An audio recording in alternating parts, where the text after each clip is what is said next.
JUCO Hoops Insider. We are back with another National Team of the Week and their coach. We are going to the mountains this time, Salt Lake City, for the Team of the Week, which is Salt Lake Community College and head coach Kyle Taylor. They just coming off of a championship, and we're going to talk all about it. Coach, what's going on? Happy New Year. Hey, Happy New Year. Good to be on. Thanks for having me. Yeah, cool to have you on. I think it was almost around this time last year I was hanging out in that office right there, saying hello and coming by and taking a visit to watch practice. A number one team last year. Now you have another team that's ranked at the top of the polls, and you just came off of a championship week where you won 3 games in a row and got a tournament championship. So tell us a little bit about just this last week coming off a break and this year's team.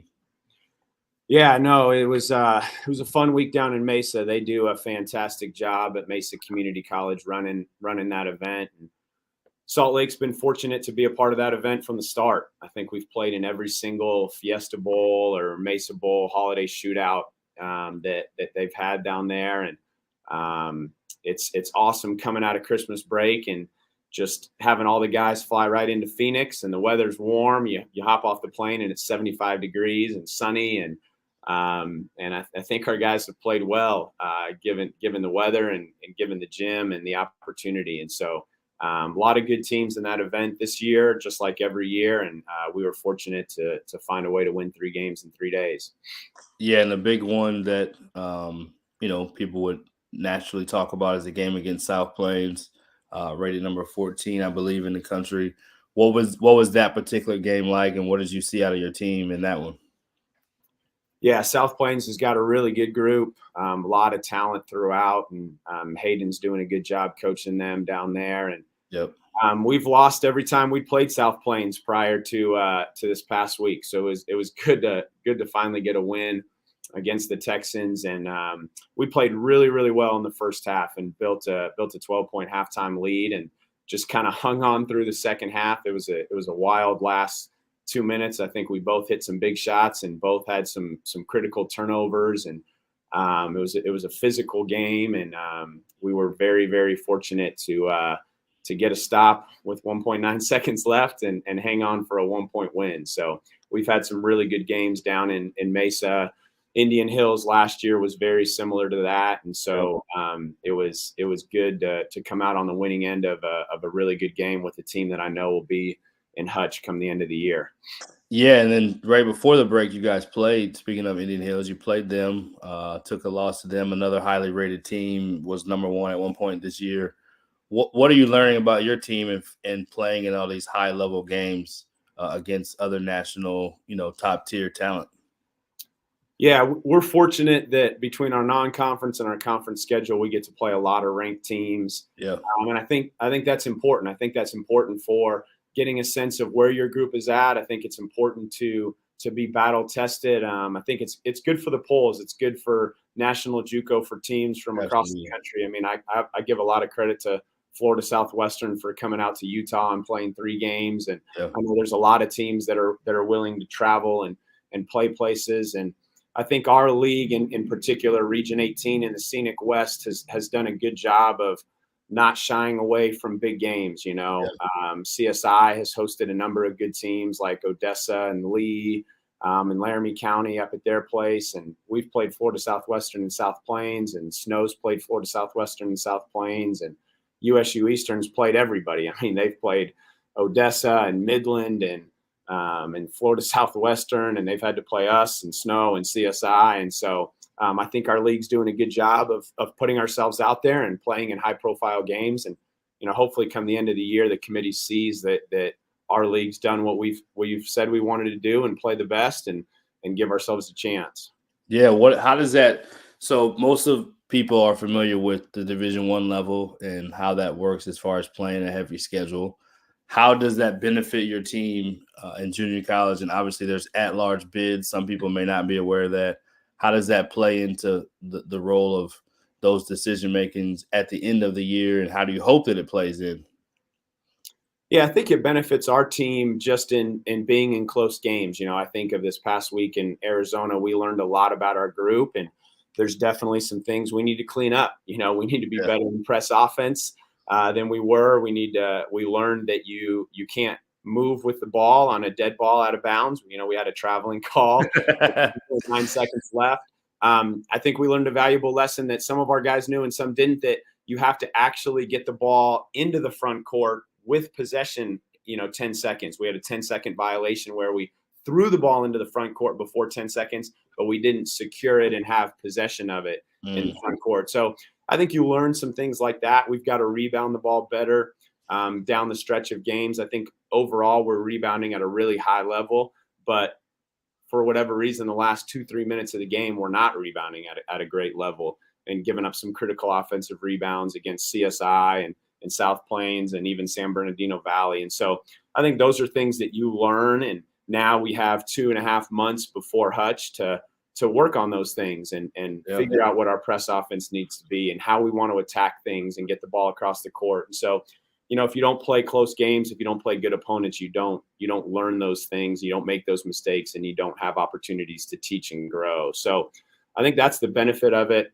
hopefully. And I do think the people who are ranking in the regular polls, and then obviously the committee for selection for the national tournament, I think they value Division I games, obviously, but I also think they value when you're willing to leave your region and play some of the best teams in the country. And so, I think we've proven that we're going to do that year in and year out. And so I think that helps you with seeding and getting an at-large bid at the end of the year. And that's ultimately something that we're pursuing. Right. Absolutely. Is there, remind those at home, the exact numbers of how many automatic bids and how many at-large at your level?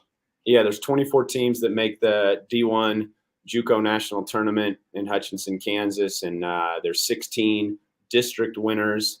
And then there's 8 at-large bids. And that number has grown substantially over the years. And obviously now in 2023, we get to really benefit from that. I know, when CSI and Salt Lake used to go at it back in the 90s and early 2000s, there was no at-large bids. And so they were top 5 teams in the country, and one of them didn't get to go to the national tournament. And so I'm glad that the people who came before me and our group of coaches in JUCO right now realize that there needs to be some at-large bursts. And so having 8 spread out around the country is really significant and gives all of us a chance, which is awesome. Yeah, no, well said, because you hate to have a team that could potentially win the whole thing not even have a chance to go just because of the limited amount of teams that are going. So it's been a great thing since it started, and it continues to be great. And it seems like the regular season schedule, as you mentioned, teams are getting better and better, and people that are either recruiting players or just fans of JUCO get a chance to see their team play against the best throughout the year more often. That wouldn't happen back then near as much because it didn't have as much value because there was no at-large. It was all about winning that one tournament game. So let's talk about your journey before we get to your team. We'll talk more about your team, but talk about your journey, the head coach there. Obviously, you've done a great job there. I can say that. You don't have to say that. But the numbers prove that. Talk about your journey and how you ended here and kind of your navigation through the business and what you love about being at Salt Lake. Yeah. No, I've been really fortunate. This is my 18th year at the college level, and I've been fortunate to coach at every level of the college level. I've been at the Division I level. I've coached NCAA D2. I was a D3 head coach for 7 years down in Georgia. I've coached NAIA, and obviously now I've coached at the junior college level, at the NJCAA level. So been fortunate to work with a lot of really good people. Lewis Wilson's a good friend of mine, has been a mentor for me. Got to work for Tim Duryea at Utah State, and got to work with Tarvis Felton there as well, and learned a lot from those guys. Had a chance to work for Coach Evans, Bill Evans at Idaho State, and Bobby Braswell at Northridge, and Paul Westfall at Pepperdine. And so just had a chance to learn and work for a number of really good coaches, and alongside other good coaches. Stu Engen is a good friend of mine. I got to work for him at Minnesota State Moorhead. He's a head JUCO coach doing a great job at NDSCS. And so I've just been the beneficiary of working for a lot of good people and taking things from each of those coaches that I've put into our program here at Salt Lake. So that's been good. And then, speaking of Salt Lake, like I'm just super fortunate and blessed. This is an incredible program, and it was before I got here. What Norm Parrish and Todd Phillips accomplished. I tell people all the time, people tell me I'm doing a great job, and I say I'm the only coach in the last 30 years not to win a national title at Salt Lake Community College. So I got my work cut out for me, following those two guys. It's pretty easy to recruit when you have a city like Salt Lake, when you have the resources that we have, when you have a campus like we have. The Salt Lake City Stars of the NBA G League have played in our facility for the past decade. And you got national championship banners hanging up in there, and not from 1970 or 1980, but 2009 and 2016. Like these guys were alive then; they can actually relate to that time period, and so I'm really just standing on the shoulders of a lot of guys who've done a really good job before me and been the beneficiary of that. And yeah, we've done a good job of stewarding what we have. So yeah, what do you think it is that makes Salt Lake? I mean, obviously, you talked a little bit about the facilities. There's I think it's 33,000 people go to school there. Is it something crazy like that? What is it about Salt Lake that makes it that, and a place that has been able to build that rich tradition and has some backing and some people that believe in basketball there? What is that part of Salt Lake like? Yeah, I think that starts with our administration, our president, Denise Huftelin, and our vice president, who's actually getting a job as a president here at the JUCO level, Chuck Lepper, and then our AD, Kevin Dustin. I mean, those three support me at an unbelievable level, and honestly at a level that I didn't even experience at some Division I schools. And so they love to win around here. I think I tell people all the time a crazy stat. No Salt Lake Community College sports team has ever had a losing season. Any sport, anytime. Wow. And we had, I think, wow, teams finished second, third, fourth. We're in fourth place right now. We're ranked number 4, and that would make us the 4th best team at our school right now. Right. So, winning is just an ethos of Salt Lake, and having a city of 1.4 million people, being in a real metropolitan city. There's not many top JUCO programs that can say that, and I think that's attractive to high school kids. That's attractive to Division I transfers. Is hey, I get to go be in an NBA city. So right. So what is the recruiting pitch? We've won national championships. We're in an NBA city. Come join us. Is it that simple? What's the recruiting pitch, Coach? The recruiting that you can share. The recruiting pitch for Division I guys is come and get healthy. For whatever reason you didn't make it at the Division I, whether you weren't mature enough to play in that environment yet. Maybe you weren't good enough, as good as you thought. Maybe it was an academic. We've got a couple guys here that academically struggled at Division I, and so that's really the recruiting pitch. Come, get your grades right. Get your AA degree. Get some quality minutes. You need to play. And produce and get numbers, and then just get back to who you were in high school or AAU or prep school or wherever you came from before that. And so that's really been the recruiting pitch for them. And then for high school kids, the recruiting pitch is, hey, you've won in high school and you want to keep winning. And, no one's won more than us over the last 4 years. So.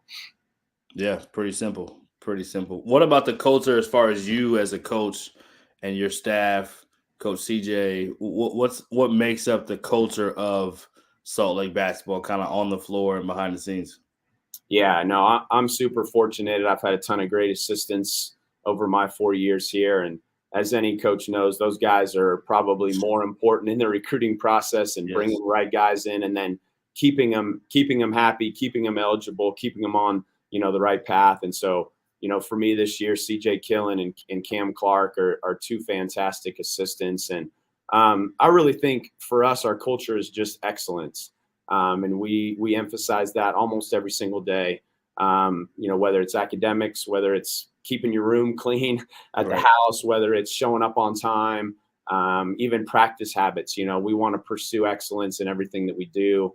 And we have a standard of excellence here on and off the floor. And we've been fortunate to be able to find guys who buy into that and believe in that and want to embrace that for themselves. So I think that for us has been a big part of our culture. Yeah, well said. Talk about the players on this team. You have some guys that are already signed, already committed. So we'll talk about them as well. But then you have some guys that are still eligible and available to be recruited. So if you don't mind, just kind of go through some of those guys and what makes them who they are, so the people that are following can get a feel. Yeah, I would say we've got a great group. We're super fortunate with the 10 guys we have that are playing, quality minutes for us.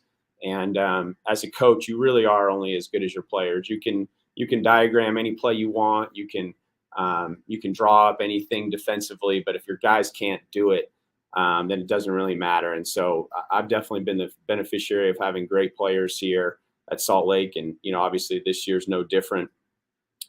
We've got 5 guys that are playing for us right now, quality minutes, that are unsigned, that are still looking for a home. Most of those guys have some Division I offers, but are still trying to sort through that.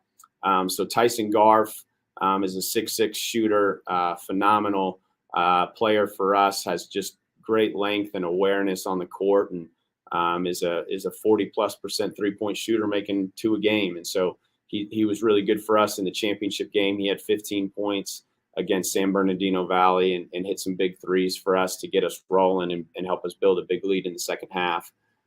Jared Garcia is a guy who has shown some flashes of being really, really talented. He unfortunately at times has to play and take a back seat to Jaquan Scott, who obviously is really talented. But Jared is a guy who would start at a lot of Division I programs and will have that opportunity next year. And 6'8", got great size and physicality, and shooting almost 40% from the 3-point line. As a team, we're shooting over 37% from 3 and can really shoot it. And Jared is a guy who can stretch the floor and play inside and out, and scores in a variety of ways. He's a Charlotte transfer, so he's been at the Division I level for a couple of years and had a lot of success. And Dwayne Karoma's an Iona transfer from Germany, 6'7" slasher, really good playmaker off the bounce, can score at the rim, rebound, push in transition, and make plays off the bounce. So he's been good for us. Andre Mulabea is averaging over 11 a game. He's a Utah Tech transfer, so another Division I guy. And he's a 3-level scorer. He can really shoot the 3, but he's a big, strong, physical guard at 6'5", and he can drive it to the rim and hit a little pull-up jumper, and he can obviously kind of bully you to the basket, which he's starting to do more of, and do that. And then Jalen Weaver's a point guard, 6'4", super athletic, from Denver, Colorado, played at Nevada last year. So another Division I transfer. We've got 5 of those on our roster. And an elite defender, really coming to his own as a point guard, had a couple big 8-assist games down in Mesa, which was awesome to see. And he's capable of scoring, but he's starting to really learn that as a point guard, winning and playmaking and getting your teammates involved is what you need to do. And he's really embracing that role and impacting winning, which is what you want from a guard. So, yeah, those guys can named a few guys that can play. A couple of them are from Texas. I actually recruited Jaquan Scott and Jared Garcia, so that shows how far back those guys go and I go. Let's talk about the rest of the season, Coach. What is the conference is strong. I think sometimes people don't always understand how at your level, when you're rated nationally and there's other teams in your conference that are, what that means. So conference play, let's talk a little bit about going forward and just kind of what you hope to see from your team. And then we always like to get a funny story, so we'll grab that before we go too. Yeah, no, our league is really good. The Scenic West is probably one of the best, if not the best, leagues in the country this year. We're in second place right now. CSI beat us in late December, right before the break, and played really well that night and took it to us and beat us on our home floor. And so they're undefeated and number 1 in the conference. And so we've got to chase them, and we've got 2 more opportunities to play against them, and those will be great games. But our league is really good. And I always tell people it's kind of like the Pac-12 in a lot of ways for our level, in that you could lose any night. Everybody's good. Snow's good. USU Eastern's good. College of Southern Nevada's got a lot of talented dudes, got 3 or 4 good Division I players on their roster. And so every single night's a battle. There aren't any easy outs, and we've got to come ready to play. And yeah, we've had a target on our back for the last 2 years, like you said. And so we get everybody's best shot. And so that's good and bad. It's good because it makes your team bring it every single night. And that's what you got to do at Hutch to compete for a national championship. And so it helps us prepare for that. But it's also hard because you're getting people's best shot. We head to Vegas tonight, and we play Southern Nevada tomorrow, and we've had some battles down there, and we found ourselves in big holes in the first half and at halftime, and had to battle our way out. So we've got a lot of work ahead of us and a lot of tough games, and we're chasing CSI right now.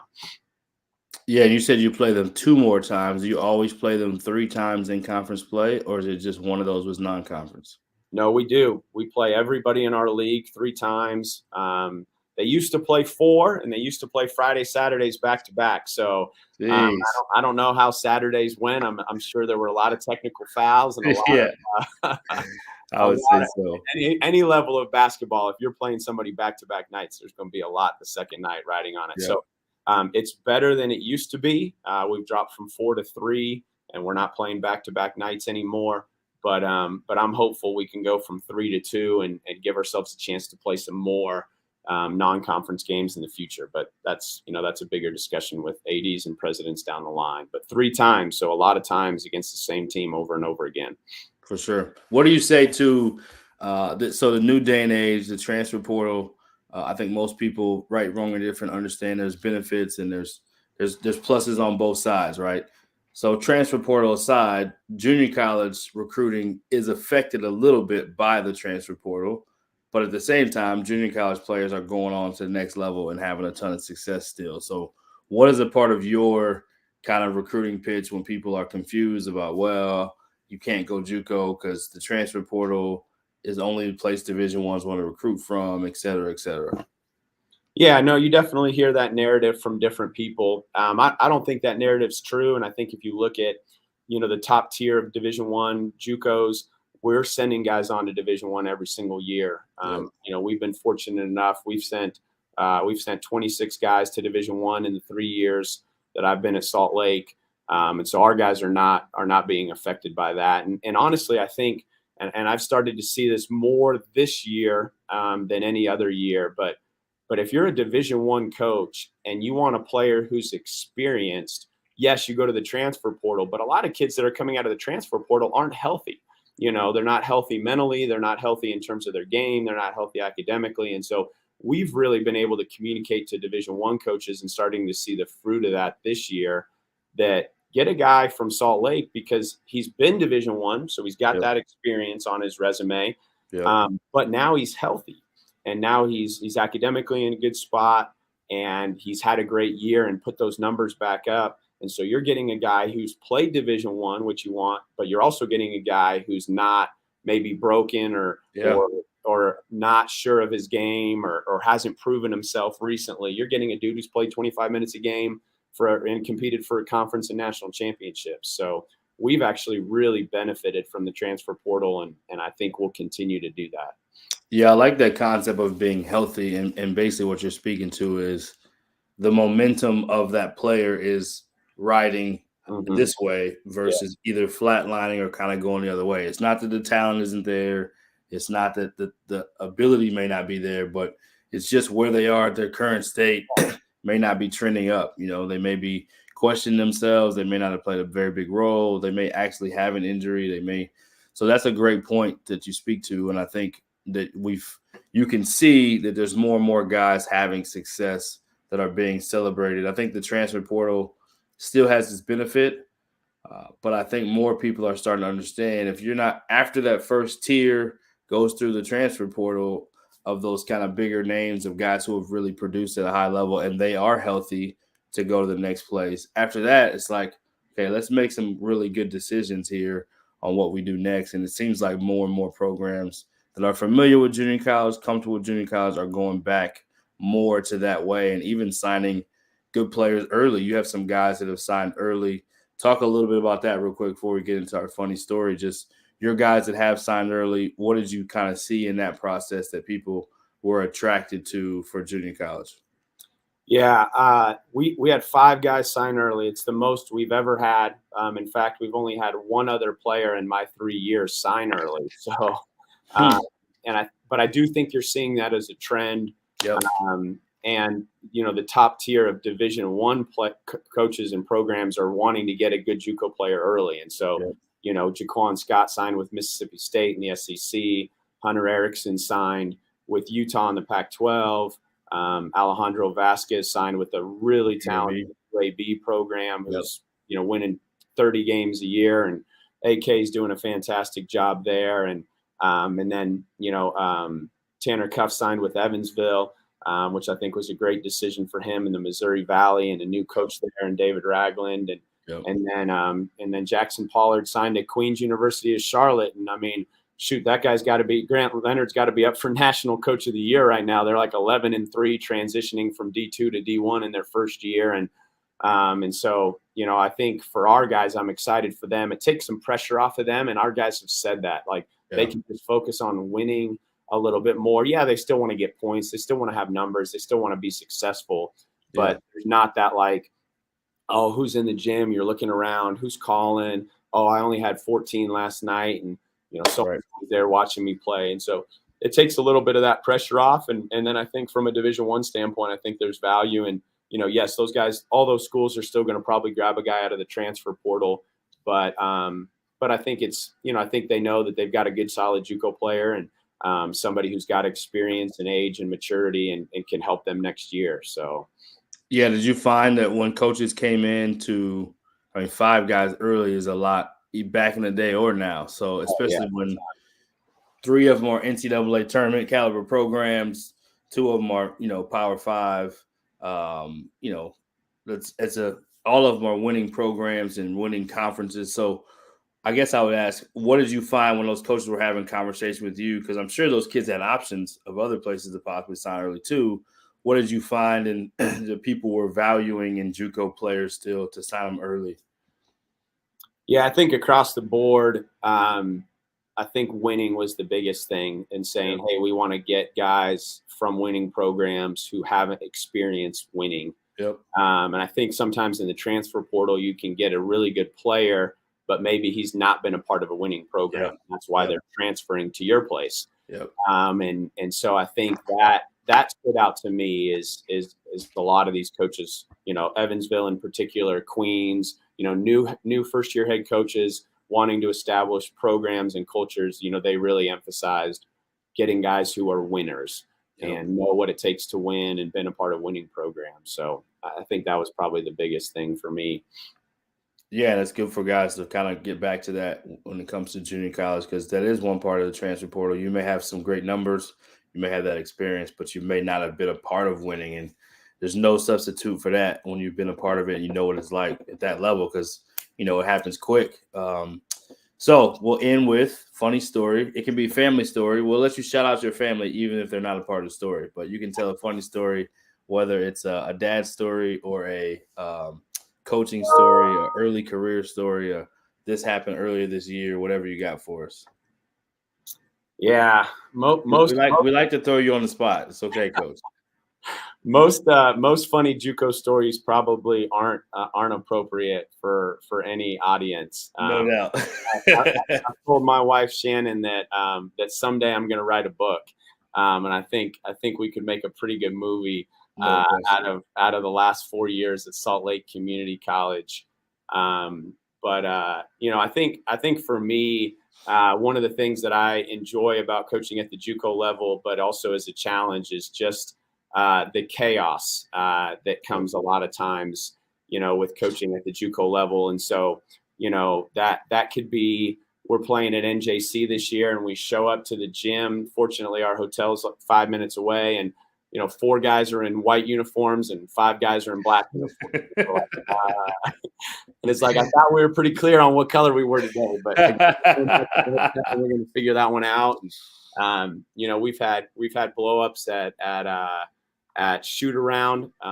We actually, a couple years ago, we were at CSI and actually had a dad of a kid who was on a Mormon mission come to shoot around to just get a sense of the program. He thought he wanted his son to come to Salt Lake Community College and play there, and we definitely wanted his son. And so he's at shoot around. His son's on his mission, and one of our players and one of our coaches get into an argument and end up arguing for 4 minutes throughout shoot around. Shoot around's going on, but they're arguing back and forth the whole shoot around. um, about some dumb stuff. And I get to the end of shoot around, and all I could think about was this dad's been here watching this. And so I go over to him and I go, well, I guess you aren't going to send your son to Salt Lake. He's like, no, this is exactly where I'm sending my son. This is the environment he needs to be around. And I'm sitting there going, yeah, maybe not every day. And then we go out and win. We go out and win that game. And the player who was arguing all game or all shoot around ends up having a career night on the road at CSI, and basically is the reason we win the game. And you're just like, you can't make this stuff up. Can't That type of stuff does not happen at the Division I level, not at that level for sure. No, not as frequently and not the same way. I remember, so I worked for Ross Hodge, of course, at who's now the associate coach at North Texas, and he used to always talk about, we just got to get to the game. When we get to the game, and then the next thing you know, like, we probably had the most chaotic year that I've ever been a part of, and I think we were ranked as high as 6th in the country at one point in time, but it's like, it's just a part of, it's almost like the nature of it. And he used to talk about the Cowboys back in the day. If you ever read some of those books, he's a big Cowboys fan. So he's like, yeah, hey, they did it. So we just got to get them to the court and figure out the rest there. So definitely happens like that. I mean, that's a Division I line now, but that's always been a JUCO line. Get them to game day, get them to Wednesday, get them to Saturday, and figure it out from there. Yep. So it's pretty amazing. And I think the temperament to not blow up at the argument that's happening during shoot around and just know, like, I just got to get them to the game. When we get them to the game, I'm sure you were thinking something along those lines, right? Oh, yeah. Yeah, you're just hoping it doesn't escalate to a point where you have to step in and stop it or stop shoot around. And other dudes are looking around, making shots, and like, what's coach going to do? And yeah, we got to the game, we got the win, and then we get home, and then obviously you have conversations later. Hey, this is not appropriate. This is appropriate.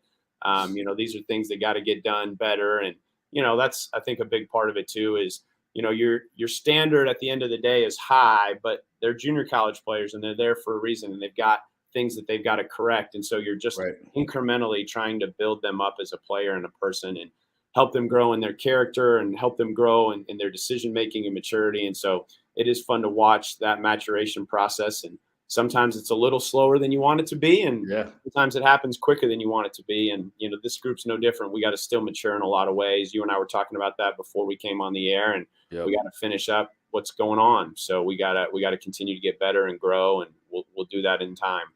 Yeah, I think that is the cool part about junior college guys, and even just the experience with coaching too, because you get to learn in a different kind of fire in junior college. And if you look at the Division I level now, so many guys have coached in junior college, have success at that level, because they've just kind of had to manage a little bit of everything, from the chaos of travel to the uniform stuff to the closeness you have with your guys to the escalating moments behind the scenes that you just kind of figure out how to navigate through better, because you don't have quite as many eyes on you, and you kind of know that's what's expected.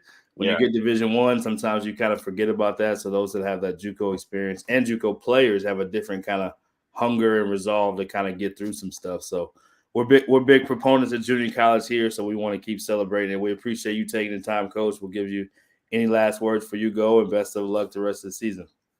Yeah, I just want to say thank you to my wife, Shannon, and my kids, Cade, Quinn, and Phillip. I miss a lot of things. I'm missing Quinn's swim meet this weekend, which I don't want to do, but I'm very thankful I got a great coach's wife who supports me and allows me to be great at my job, and 3 kids who whether they like it or not, are Salt Lake Bruins and come to a bunch of basketball games and can't wait to take a week off of school in March to go to Hutch every year. So, so I'm very fortunate, and appreciate you, Brian. I know you do a lot for JUCO hoops and basketball at all levels, and we appreciate the opportunity to be spotlighted as a program, and just very grateful and appreciative of that. Yep. Thank you, Coach, and much respect to the program. Like I said, I was there just last year hanging out, and I got to see some of the behind the scenes, that you're doing a terrific job, and keep up the good work, and tell the staff I said hello. We'll do it. You have a good one. Happy New Year. All right, Coach.